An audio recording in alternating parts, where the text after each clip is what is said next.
सर्वांना good morning आणि सर्वांना श्री स्वामी समर्थ. सकाळच्या 6:30 वाजलेले आहेत. मी आंघोळ करून ना आता उत्तर पूजा करते. आज आहे मार्गशीर्ष महिन्यातील शुक्रवार, म्हणजेच काल 4था गुरुवार झाला, उद्या पण झालं लक्ष्मीचं. आज म्हटलं शुक्रवार आहे तर लक्ष्मीची पूजा काल मांडलेली होती, त्याचं उत्तर पूजा करून घेऊ. ती पूजा पण मांडली असेल तर उत्तर पूजा करतावी त्याच्या अगोदर आरती करावी, समय लावावे किंवा छोटा दिवा लावला तरी सुद्धा चालतो. आणि नैवेद्य म्हणून मी साखर दाखवली तर झालेली आहे आता आरती वगैरे. आणि त्यानंतर म्हटलं चला आता उत्तर पूजा आहे ती करून घेऊ. कळस भरलेला होता पाण्यानं, तो पण खाली घेते. छान असा कळस, आपला लक्ष्मी किती सुंदर दिसते ना. त्याची वेणी पण आहे ती मी काढून घेते आणि मला खूप आवडते. मी केसामध्ये घालणार आहे, बघू शकता मी इथं केसामध्ये घातलेली होती जी लक्ष्मीला जी वेणी घातलेली होती ती. तर चला म्हटलं आता झाडू मारून घ्यायचंय तर सगळ्या घरातलं फर्निचर पुसून घेऊ. सकाळ सकाळी एक फर्निचर हात मारला की दिवसभर ना फर्निचर आपलं खूप छान दिसतं, त्यामुळे मी हात एक मारून घेतला आणि त्यानंतर म्हटलं चला आता झाडू मारून घेऊ. कचरा तर जास्त नव्हता पण झाडू तर सकाळ सकाळी मारला की घर पण आपलं फ्रेश दिसतं, म्हणून म्हटलं लादी पण लगेच पुसून घ्यायची. तर चला आता लादी सुद्धा पुसून घ्या. लादी पुसली की लगेच मी देवपूजा करून घेतली. काल झेंडूची फुले आणलेली होती, त्यातली थोडी राहिलेली होती, ते म्हटलं चला आज देवाला घालायची आहे. तर अगरबत्ती वगैरे लावून घेतली आणि त्यानंतर ना छान अशी मस्त देवपूजा केलेली तुम्हाला दाखवते.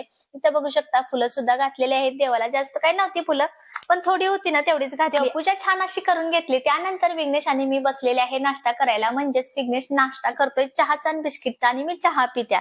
तर बघू शकता विघ्नेश सुद्धा ट्युशनला जायचं होता, त्यामुळे लवकर उठून आंघोळ केलेली होती त्यांनी. आणि चला म्हटलं आता स्वयंपाक वगैरे आवरून घेतला आणि मला डबे घासायचे आहेत. मला आज डीमार्टचं सामान भरायचं होतं, त्यामुळे सगळे डबे छोटे मोठे प्लास्टिकचे अल्युमिनियमचे काढलेले होते. सामान एका टपामध्ये भरलं आणि म्हटलं चला आता डबे आहेत ते घासून घेऊ. सगळे डबे एकात एक गाठले. त्यानंतर डब्याचे झाकणं सुद्धा एकात एक करून ना बाथरूम मध्ये आणून आता घासून घेते. छोटा टूथब्रश घेतलेला आहे, कारण अवघड जो भाग असतो ना डब्याचा म्हणा प्लेटचा म्हणा तो निघत नाही, तर टूथब्रश न घासल्यानंतर निघतो. तर एका ताईने मला विचारलं होतं अल्युमिनियमची भांडी कशाने घासावी, तर ताई मी युट्यूब चॅनल वरती पूर्ण व्हिडिओ डिटेल मध्ये टाकलेला आहे, तिथं तुम्ही जाऊन बघू शकता. आता सगळे डबे आहेत ते घासून आणलेले आहेत, पण पुसायचे होते कारण डब्यावरती आपल्या डाग पडतात आणि डब्यावरती डाग पडू नये म्हणून आपण असे कोरडे करून घ्यायचे आणि फॅन खाली ठेवायचे.